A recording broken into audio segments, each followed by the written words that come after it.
Alrighty, folks, as promised, 10 a.m. Pacific on Sunday, we're going to do a live show where we interact and respond to comments, some nice, some not so nice, and some just flat out nasty. If you're going to be a YouTube content creator, you've got to get used to some hateful comments. And we're going to get started here with Mark, the financial firefighter, who's done all the heavy lifting. He's gone back in time and pulled out the spicy. So I have no idea what's coming. So let's see what happens. No, thanks for having me again. There was a lot of good feedback on our first episode of this, and a lot of people kind of wanted to see a live stream. So we'll see how this plays out. So yeah, so we got Frank, Old Guy, REI Guy, and Wealth Building Journey Chester. So good morning. So thanks for tuning in. So yeah, let's start it off. We got one here. This one was kind of an interesting one. This was about a year ago from Jay White 750, and basically they're saying buy LOL. It's like you've been trying to get it wrong. Buying a house right now is like shooting yourself in the foot. You being paid to boost sales, LOL. I commented on this very thing many months ago and you chastised me. Well, better late than never. I feel bad for anyone that took your advice before and now they're sitting on a loser. Well, yeah, those comments come all the time. Couple of thoughts, kind of stepping back. First and foremost, anybody who followed my advice, did the work, got a great deal, is actually living quite well right now. Whether that be last year or the couple of years before. You crash bro idiots and morons wouldn't know a good or great deal if it sat on your face. You're just hateful individuals who are wanting the world to burn, and you just don't matter, right? You are. There's the folks that out there that own assets, and then there's the folks that don't. Inflation's a feature, not a bug. So if you're proud of yourself by not buying last year or the year before, that just shows that you're unwilling to do the work. You're unwilling to find a great deal, and you're a hater. So, go follow your crash bro brothers who are failed agents, failed mortgage brokers, and failed underwriters, and let them help you keep being poor. So bye. Yeah, and your response was, I never said buy. I said do the work and buy great deals. You should listen more. And they replied, lies. Oh, that's funny. Yeah. I've seen that name actually a lot in the comment section. Like you actually recommended maybe I go back to some older videos. So that person's name popped up quite a bit. Well, haters are going to hate. So yeah, there you go. Another thing I always hear too, and this one will kind of touch on it, but from Salsa Mozart, they said, blah, blah, blah, a billionaire. The truth is we're all debt slaves and no one owns any money. It's all an illusion.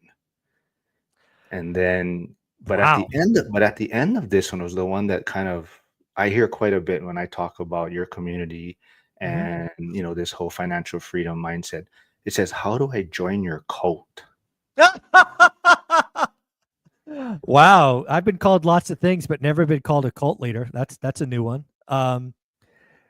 I think we attract the person that we are, right? If you followed my content for any more than a month, and certainly more than a year, you could see that I don't change. All the stories I tell are the same stories. I get tired of saying them because I don't have new stories, right? I can only tell you what I've done, and I won't change. But what I find it unique about One Rental at a Time is it attracts good people.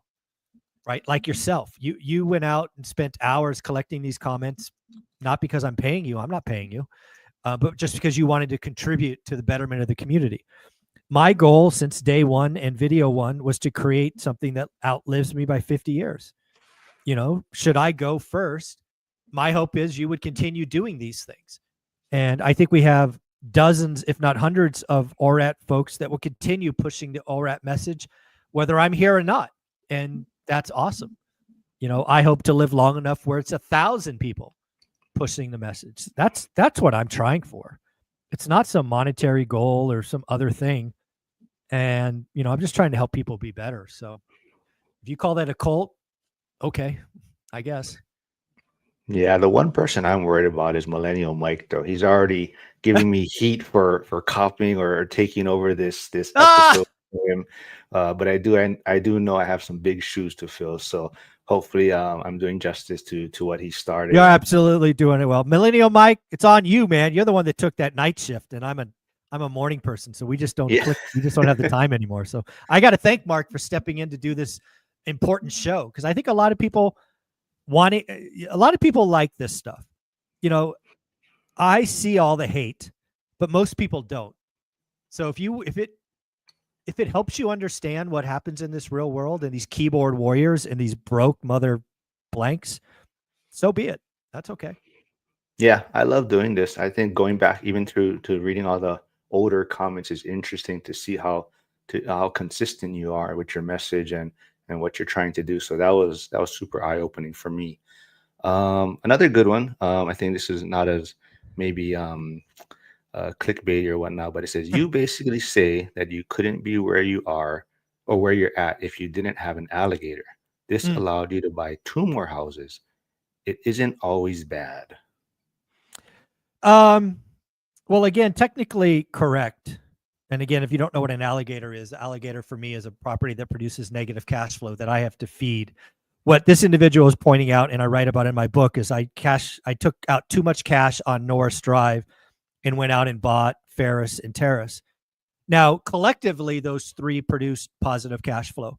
However, that's not how I look at it. How I look at it is Norris Drive was negative until the day I sold it. They're absolutely correct. It worked out. However, I know other people that did this alligators and it didn't work out and they ended up losing properties to short sales and foreclosures. So just because it worked out for me doesn't make it the right thing. I will die on this hill. Don't buy or create alligators because you don't know what the future will bring. It might work out like it did in my case, or like a buddy of mine ended up losing 4 properties because it didn't work out for him. So I think it's a fool's errand to say because it worked out for you, you should do it. No, I got lucky. Yeah, I definitely think that's the struggle, having a YouTube channel and whatnot is if people don't follow you consistently and they only watch certain videos or certain episodes where they only see you talking about certain things. So like you talking about alligators and like you said in your book, you mentioned it a certain way. So if someone hears that, they're thinking it may not have you're only saying to do it one way, but like you're saying, it can work out. But the way you're looking at it now, you'd rather have had each one cash flowing on their own. Mm-hmm. Absolutely. It's the Uh, right strategy for the masses. That's the key. Anytime you're out there trying to help people, you have to realize you have to communicate to the masses, not the lucky. And I got lucky. I got lucky. I sold it before the world imploded. If it would have imploded, I might have lost it. So yeah, I only can tell you what I believe in my heart. And I believe in my heart you shouldn't have alligator properties. Wow, you got some good comments right here. So crack canvas. Well, some Optimus Prime earlier says, I agree, Lars. I like the size of this community. I think Mhm. Meet Kevin may have gotten too big. He has too many Yeah, he's people got he has two to make million happy. people or something. Yeah. And then crack canvas replies, Zuber puts Meet Kevin to shame. Oh, I appreciate you. I've actually met Meet Kevin a couple of times. He's you know what I can say about Meet Kevin is he's exactly who he is on YouTube. The same hyper frenetic, excitable. That's who he is in person, which I actually think is a good thing. If you're the same person on YouTube that you are in person, I think that's good. You don't put on a fake persona, which I appreciate. So yeah, I actually spoke at his event last year, so that was cool. Well, so this one talks, let's see. This one was from what you're posted on X. Yep. So it says, there are many of us weirdos who enjoy direct conflict, but you, sir, Mr. Zuber, are one of us. I knew it when you started the Brandon Turner interview, but I didn't like you. Zoobs is a certified smoke seeker. Yeah, I love that comment. And absolutely right. I am very lucky to be in a situation where I don't have to fake anything. I don't have to dance on eggshells. I mean, the Brandon Turner interview is a great example of it. I told like in the first, I don't know, 15 or 20 seconds, I let it be known that I hated you. I didn't like you. And then we went into the details and and hashed it out. If if I run into somebody, I'm just going to tell you how I like it. I used to have this rule when I ran sales teams. If you ask me a question, you are giving me 100% permission to tell you what I think. I'm not guaranteeing you're going to like it. but I'm going to guarantee you I'm telling you what I think. And I carry that to this day. And, somebody asks me a question, I'm going to tell it how I feel, whether you like it or not. None of it is said with hate. Most of it is said with love, but a lot of what I say grades on people. And frankly, I would rather be efficient and quick than, dance around sensitive subjects. And, the one thing I'll say about these nasty comments is if you have a nasty comment against me, I don't really care, right? I sleep really well at night. But if you have a nasty comment against one of my guests who give us an hour of their time each week, which they don't have to, I will block your ass in a heartbeat. You can't attack my guests. If you want to attack me, go nuts. But you're never, ever going to attack one of my guests because I feel that that's crossing the line. If you don't like them and you want to say nasty things, I guarantee you'll be blocked. If you want to say nasty things against me, I don't care. All right, that kind of leads us into this another great one you posted on X or shared from Elena Cardone. It says, "I don't like how this makes me feel. Is a legitimate reason to separate yourself from people, places, and things." And Absolutely. you said agreed. You must protect yourself from energy drainers. Some people just shouldn't be in your life. Yeah, that's an important thing. And you know this. It's rule number 7 of my 7 rules. It's like it's the cleanup hitter. It's the one I close with. You have to protect yourself. And for most of us, that's your mind, right? Some of it's our feelings, some of it's our energies. But as life goes on, people will come and go from your universe. You are the only one responsible for protecting yourself. And if you don't feel good or feel bad or feel envious or feel hatred or feel sadness or feel whatever, block these idiots. If you're out there creating YouTube content, I guarantee you're going to get the biggest haters. The people that take time to write paragraphs, just figure out how shitty their life is, right? I mean, that's what every time I see a big paragraph of pure hatred, I'm like, wow, your life sucks. I feel bad for you. And then I block and I move on. It's just like, it's just that. So absolutely correct. Elena's right. I've actually lucky enough to interview Elena once. She was wonderful, right, when she released her book.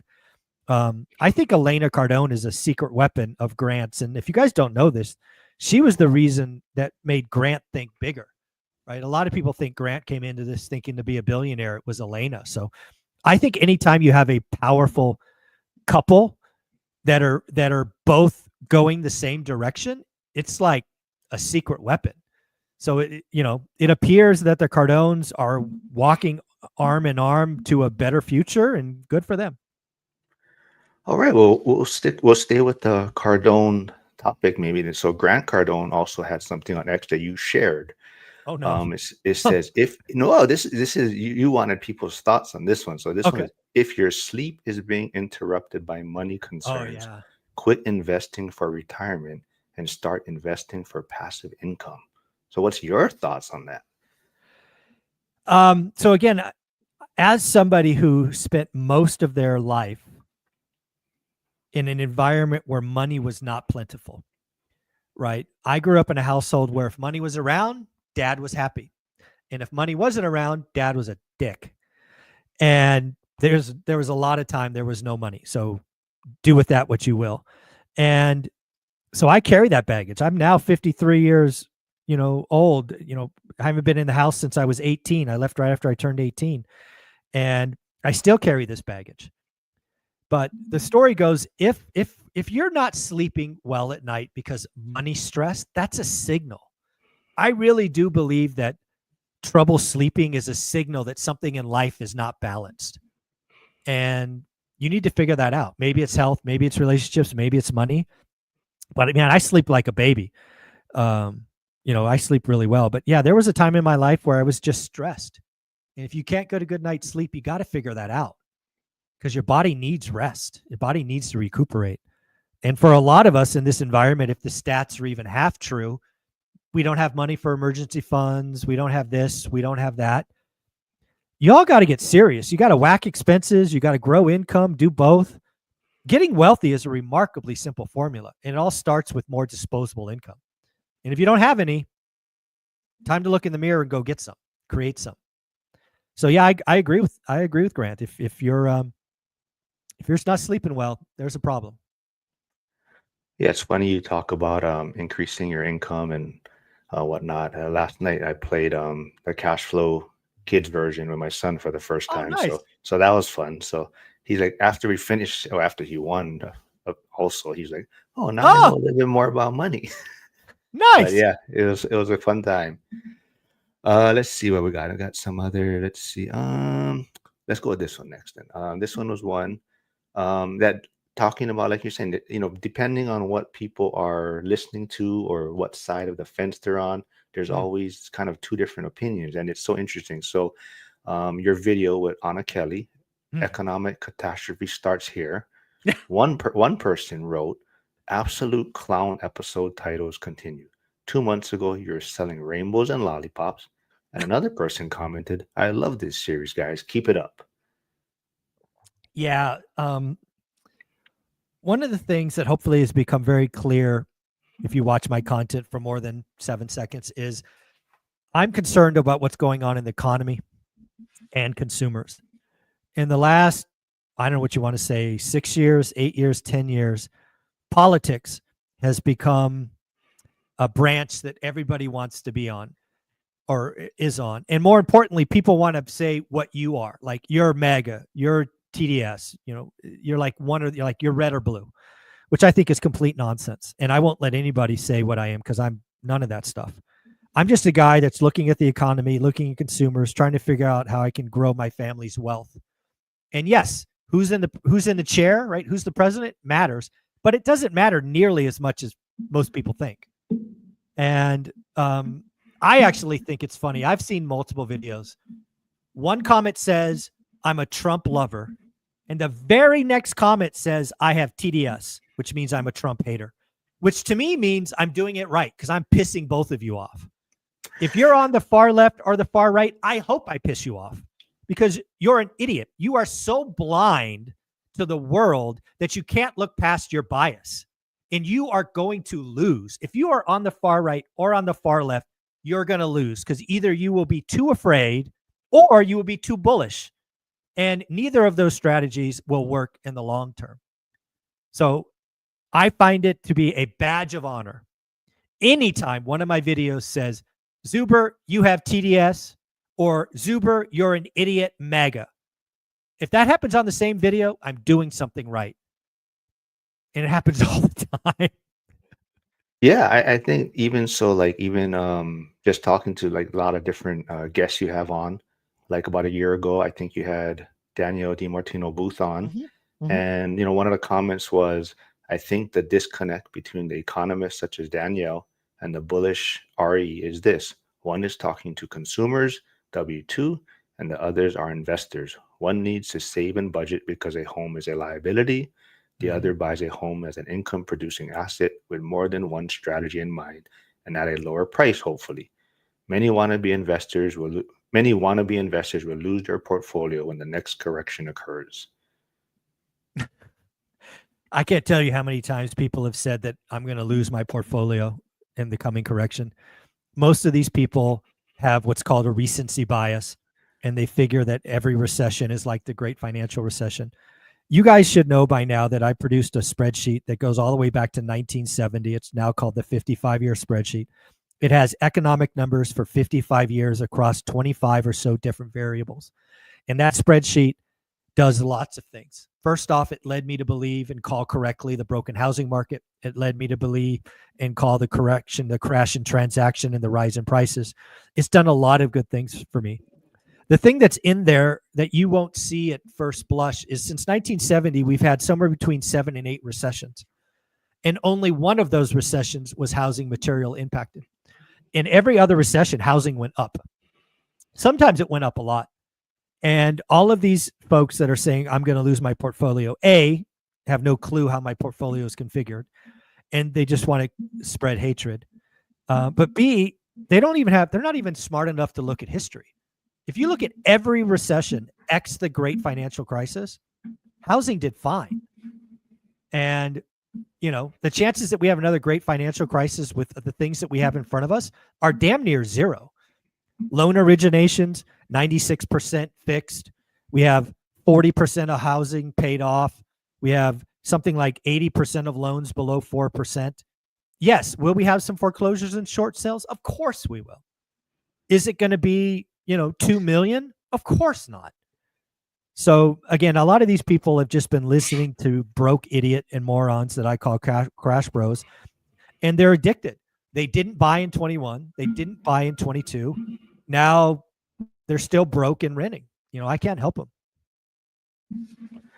Yeah. So on that point, I think this may have been on the same video, or this could have been with Melody Wright, talking about you. It says, "Is this the same guy?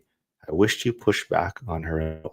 I know you say you had only 20 minutes, but from what I've been listening to, what you have been saying on your show is opposite of what she is saying, specifically with single-family homes." Yeah, so that was Danielle DiMartino's booth. She is a very busy professional. We only had 20 minutes. It was our first interview. And that interview was to get her opinion. It wasn't to debate her. That's an entirely different format. And frankly, one that I would have wanted to tell her ahead of time. I would never be disrespectful to a first-time guest and attack them. That's not how you build a reputation and grow. So if you were disappointed in that interview, I'm sorry. Was I disappointed in the interview? Absolutely not. I got Danielle DiMartino's booth thoughts on record. And you know what we could do, folks? I think that interview was 2.5 years ago. We could go watch it now and see if she was right. And near as I can tell, not so much. But again, the purpose of the video was to get her opinion, not debate. And I feel 100% okay about that. All right, I see. Keep the change here. He's just asking. He says he knows that I bought rentals out of state. This is something he really aspires to do, but he can't get over that he's out of state. He's in Belgium, a different continent. So yeah, message me and I'll reach out to you and give you some advice on my mistakes and how to help and how to get started. I also see Optimus Prime here. He says, "Zuber, for the record, I hate Trump. I didn't bother watching your anti-Trump video, but I did watch your pro-Trump video and I agreed with a lot of your points." So yeah, I think it's very important for people to listen to both sides. So on that point, I never really did ask you. So on X, what's your thoughts on? I know you're a little bit new to X, but kind of what's your takeaway from being there? So it's funny. I've been on X, I think less than 2 years. I think a year and a half. X is generally, my opinion, right-leaning versus left. So it's definitely right-leaning, and I would argue more right-leaning today than when I started. It doesn't have as many trolls, right? I get a lot of hate on YouTube, a lot. And they're all just trolls. They're all just crash bro, broke-ass followers, which is fine. But I don't get that on X. I find that X is a lot more, at least for me, supportive or questions. I think X has decent engagement and decent questions. YouTube, God, is probably 60% questions and 40% nonsense and hate. That's my personal experience. It may be different than yours, but I don't mind X. X is a lot more fun for me because I can just sit on the couch and throw something out. I can be very much, very reactionary, right? YouTube for me is it's a 12-minute video, is a short video. So it takes a little bit more planning, but I like it. I like dancing with spicy stuff on X. X is fun for me. Yeah, I find it enjoyable, but yes, it is very toxic. So you have to kind of watch who you're following and how much engagement you actually put into it. But I think the one thing about your community and why a lot of people relate to it is exactly what Josh says here in the comments. He says, "Zuber is for common sense." I believe that's how you make money. I think if you live in it, like one of the things that people don't get about me, right? People generally try to say I'm right leaning, which is fair. I am certainly not MAGA. Would never take that. But I read a lot on the other side because I don't want blind spots. You go broke and get run over when you have blind spots. Why do I routinely talk to Melody Wright? I think it's fair to say that Melody Wright and I have a vastly different opinion on where housing is going. Vastly different. However, I listen to Melody Wright because she has a very unique set of skills that I don't have. She is in the mortgage market. She worked through the great financial crisis, which much respect for her. It was a hard job, I'm sure. And now she has access to portfolios. And frankly, she's been calling out a lot of fraud. Good for her. Doesn't mean I have to agree with her, but I'm going to listen. I'm going to figure out where we agree and we disagree. I think you do a disservice by blocking out the other side. But that doesn't mean you listen to idiots. Like, there are YouTube channels with failed real estate agents, failed mortgage brokers, and failed underwriters where they feed their family producing dumb shit doom videos. Don't listen to those people. They're robbing you of your future. Danielle DiBrentino Booth, Melody Wright, both individuals, very accomplished, very good at what they do. I disagree with all the time, but I still listen. I still want to make sure I'm not missing something. Melody Wright correctly called out the FHA fraud. She's damn absolutely 100% correct. I think she is calculating the impact in the speed faster than reality. We disagree on that. That's okay. But I think Melody Wright's been right about a lot of things. Just timing maybe has been off. And maybe we disagree with the timing. So, yeah, I think it's foolish not to listen to the other side. All right, so we have a live question right here from Rao Investments. It says, thanks Zuber for everything. What year or when do you think market will turn tide to decent positive growth? I'm not sure what is he. I don't know if he's talking housing or real estate or whatnot. So I'll answer both sides. We'll do real estate first. So again, I'm the guy who called the real estate crash correctly. We went from 6.2 million transactions to what I think will be sub 4 million. I got it right. Everybody else got it wrong. Good news is I think 26 is better than 25. I think 27 is better than 26. I do not think we get back to 2024 anytime soon. In fact, it might be 8 years to a decade. But I do think every year after 25 is better than the preceding year. And again, why do I call that? It's because I have this 55-year spreadsheet that told me from 1978 to 1982, we went from 4 to 2 million. And then it took us 15 years to go from 2 million back to 4 million. I think we're going to do the same thing. History is going to rhyme. It won't be exact, but it'll be similar. So when I'm telling all of my real estate friends is buckle up, get right. You know, congratulations. You're about 30% done with 25, right? It's almost the end of April. Only 8 months left. And then every year after will get better. Now the economy. I do not know how Q2 and potentially Q3 aren't soft. But at the end of this year, certainly going into 2026, one has to think we finally have a budget through Congress. We have deregulation. We have tax incentives.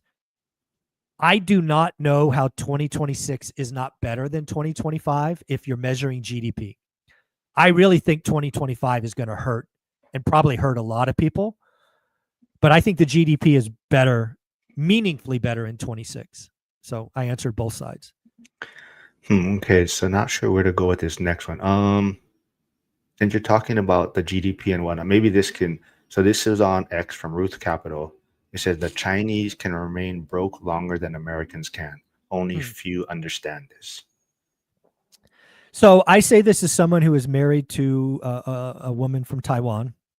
I say this as somebody who's been to China specifically multiple times and know plenty of folks there. So there is a whisker of truth to that. What I would agree with, the intent of that statement is the Chinese citizens, the masses, are willing to tolerate being uncomfortable longer than Americans. I don't think there's any secret in that. They get behind, Chairman Xi, and they're willing to, quote unquote, suck it up, right? The American public will start screaming ever louder when they're uncomfortable.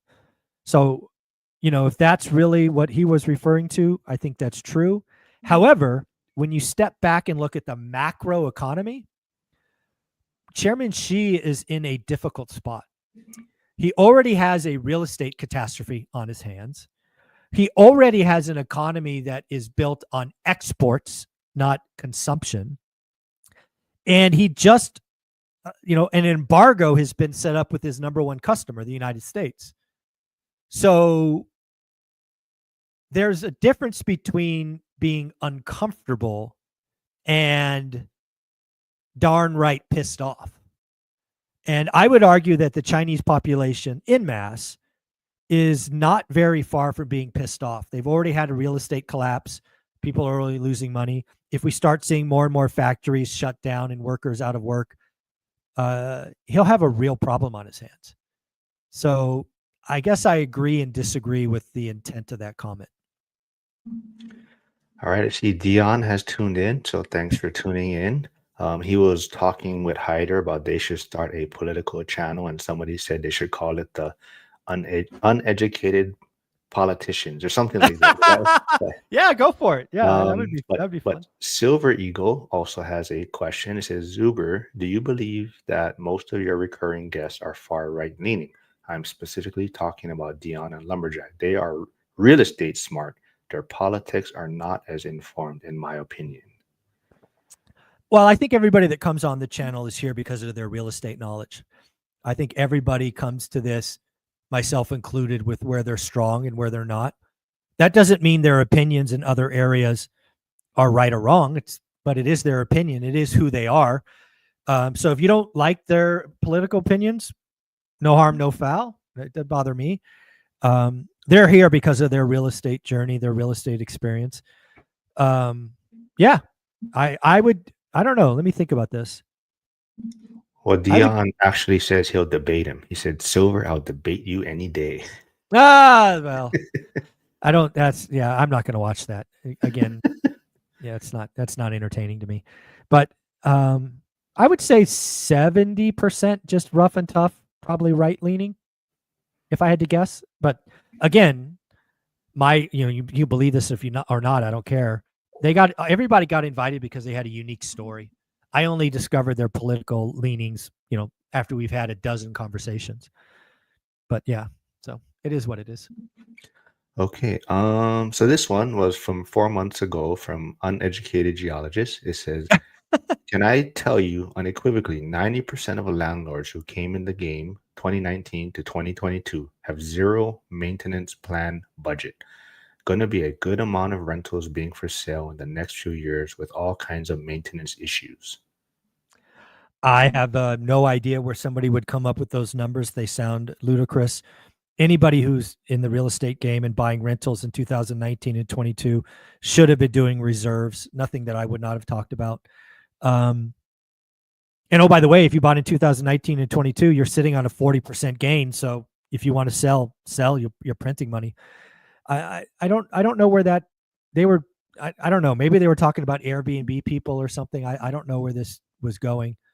But I don't know any investor who doesn't budget for capital expenses, vacancies, bad debt. I can't imagine somebody not doing that, but hey, maybe. I doubt it's 90%. James here, live question, says, Michael, have you been dabbling in the stock market? Would love to know your strategy, individual stocks or index funds. So let me be very, very clear. I am a horrible stock investor. I'm an emotional stock investor. I get pissed off or whatnot at a moment's notice. So do not follow any of my advice on stocks. I'm an idiot and a moron. That's why I talk to Dan and Taylor. With that said, I'm a individual stock guy. I have a set of capital that if it went to zero, it wouldn't bother me in a trading account. And I move on things. So I moved on Tesla, for example, when Timmy Waltz came out and did that stupid ass phone thing celebrating the demise of a U.S. company. I'm like, all right, moron. I'm going to go buy some. And oh, by the way, to be clear, if you follow my channel for a year, I swore I would never buy Tesla because it was a cult stock. I swore up and down I would never touch it. But then we get this, guy who was running to become the vice president of our country talking shit about an American company. I'm like, all right, I guess I got to go buy some Tesla. And then when President Trump came out with this just stupid tariff reciprocal calculations on Vietnam at like 43%, and Nike got hammered, I'm like, this doesn't make any sense. And oh, by the way, if Nike had to do this, it would raise the cost of the shoe $7. So I'm like, I guess I'm going to go buy some Nike now. So I'm a very much an emotional trader. I will hold these stocks for a long time. So when I buy, I don't sell. But yeah, I'm an emotional wreck of a stock investor. And I'll buy for both reasons, right? I bought Tesla because a Democrat said something stupid, and I bought Nike because a Republican did something stupid. So, I just look for opportunities when I think markets are mispricing things. So you brought up tariffs slightly, and Lars has a live question here. He says, Zuber, do you think that the China negotiating trading agreements with U.S. allies will screw over our economy over the next 5 to 10 years? Wow, 5 to 10 years. Um, so I don't know what is meant by screw over. Let me read that Well, he question. kind of clarified. He says, I meant hurt in a meaningful way. Oh, Oh, okay. hurt. Okay. No, I do not believe so. My belief is the president of the United States is willing to make the first 6 months of his term uncomfortable, and then he's going to have to worry about midterms. If we are uncomfortable for anything longer than, what would that be? July 20th? Would that be 6 months? Right? January 20th to July 20th. I think that's 6 months. He has a real problem of losing the House and or the Senate or both. And then his last 2 years, he's a lame duck, which I do not think President Trump wants. So I'm thinking he came out of this with the most ludicrous and obscene and stupid and whatever else you want to say, so he can negotiate to some better position shortly, right? We're talking May or June. And then the focus of the next 18 months is about turbocharging the economy. And like I said earlier, to an earlier question, I think 2026 is actually going to be pretty good, which means heading into midterms, it's probably sitting in a good position because most of us don't have long-term memories, and we would have forgotten about the first 6 months. So my expectation 5 to 10 years from now is we are making pharmaceuticals in the United States, which is a national security risk, and I agree with. We will be making rare earths and magnets, which today is a national security risk. I think we will be continuing to make steel and aluminum, which is a national security risk, and I agree with. I think the U.S. economy, again, with the data that I have today, is better put together to withstand pandemics. Folks, if you're not paying attention, we were a country that was essentially begging people for stuff because we didn't make anything. If you don't think that's a national security risk, you're an idiot. So I think there are a set of things, drugs, steel, aluminum, rare earths, and magnets that we have to make in America. Have to make. And I think in 5 to 10 years, we will make all of those things. So that's what I think. I think you touched on it on some videos too. I think a lot of the problem is just the message and how they're messaging it and coming across. Or do you think it's also they're trying to show how China is not playing by the rules too, for everyone else to kind of make China the bad individual here? Well, I think there's lots of things. So first off, if guys, if you haven't figured out President Trump by now, you've not been paying attention. He's a bombastic, tweet-oriented, say crazy shit person. Stop reacting to every word. It's got to be exhausting. Look for the signal. Look for the signal. The signal is he doesn't want us dependent on China. That's the signal. That's what he's going to fix. All this other crazy nonsense is just that. It's who he is. You can like it or not. I think most of the time I think it's comical. Sometimes I think it's sad, but I don't care. I'm just looking for the signal. And I think he wants to have some things made here that weren't made here for the last several decades. And I don't see a problem with that. Yeah, exactly. And to your earlier point, it's kind of you got to form your own kind of assumptions on things and how Yep. you're gonna use that to win or navigate. Like Charles B said, any attempt to rationalize a tariff regime is a mistaken. There's no clear purpose or plan. So, you kind of just have to figure out how you're gonna win in any of these situations. Angel R says, "Nice shirt." So, Thank you. But yeah, so this one is about a month ago from Rob underscore G716. They Hmm. says, I think they're talking about you if rates got to five, home prices exploding. But they say, I disagree. The current administration is creating a deflation environment. They want this. We need to get the 10-year down and reduce rates. And I don't see home purchases exploding in this current environment with 5% rates. Mm. So I'm not sure what the question was. And then I guess they're saying this administration is trying to get it into a deflationary environment. Yeah. So what I would say about what I think, I don't. So first off, I don't think any administration wants deflation. I think there's a bunch of crash bros out there that want deflation. Deflation is probably the worst thing an advanced economy could have because the system breaks. So I disagree with that entirely. The administration certainly wants lower 10-year mortgage rates. There's no question about that. Janet Yellen did America dirty when she put $8 to $9 trillion with short-term debts that have to be refied in the next 8 to 9 months. That was dirty, dirty, dirty, dirty. And we have a very short window to address that. So, does the administration want a lower 10-year? Absolutely. Does the administration want deflation? Absolutely not. Right? Deflation is typically on assets, on prices. Absolutely not. Deflation would destroy banking. It would destroy lots of things. So I disagree with the word choice, but I will agree that this administration wants a lower 10-year. I don't think there's any argument there. All right, so let's kind of maybe turn it a little bit, not so much political stuff for now. Um, but we did have a Zoom call this morning with Stephen Dow about Mm-hmm. the 50-40-10 and, Mm-hmm. talking about creative finance, seller finance. But this one was talking about some creative finance type things. They said, I'd rather sellers lower prices. When you get into seller financing, you can't demand as good pricing. List pricing is just starting to hit market level, and it's taken years since 2020 for sellers to adjust. So, what's your thoughts on, I guess, as far as how to structure a deal? Or would you rather have lower pricing, creative finance? Again, as a cash flow investor whose intention to own my purchase forever, with that caveat, I would gladly pay double for something if I got zero payments for 30 years and I had to pay it off in a balloon. So for me, again, it's hard to say because everybody's timelines are different. But if it's buy and hold forever, terms are far more important than price.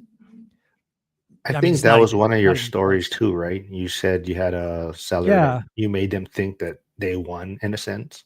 yeah. So I had this was a house I bought. At the time, it was worth 100 grand. On market was worth 100 grand. But this seller wanted, I think it was 125 or 130, and he wouldn't budge. He just wouldn't budge. And I dealt with this guy for 6 months. And finally, I got to the point that I said, you know what? What if? What if I gave you 130? I gave you 10% down, so 13 grand. And then I gave you $500 a month until the loan was paid off, 0% interest. And he jumped on that quickly. I'll say it again. I borrowed from him $117,000 at 0%.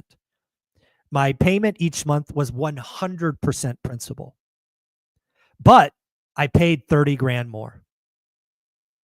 Trust me when I say I got the better part of that deal. However, this guy, I promise you, he was probably 70 or 72 at the time, is telling all his golfing buddies how he ripped off this Silicon Valley investor and sold his 100K house for 130. He never tells them that he gave me a $117,000 loan at 0% interest. He never tells them that part. He only talks about the price. So yes, I will gladly overpay if you give me my terms every day of the week. We have Josh who might have a new shirt designed for you in One Rental at a Time community. It's Okay. act on principle, not politics. I like that. That Yeah. works for me. I there's a couple more, but I want to make sure we get this one in because we don't have too much time left. This was from 2 months ago from your Brandon Turner interview, and I think this Okay. one is super important. So it's from CJ, he goes by techie turned investor.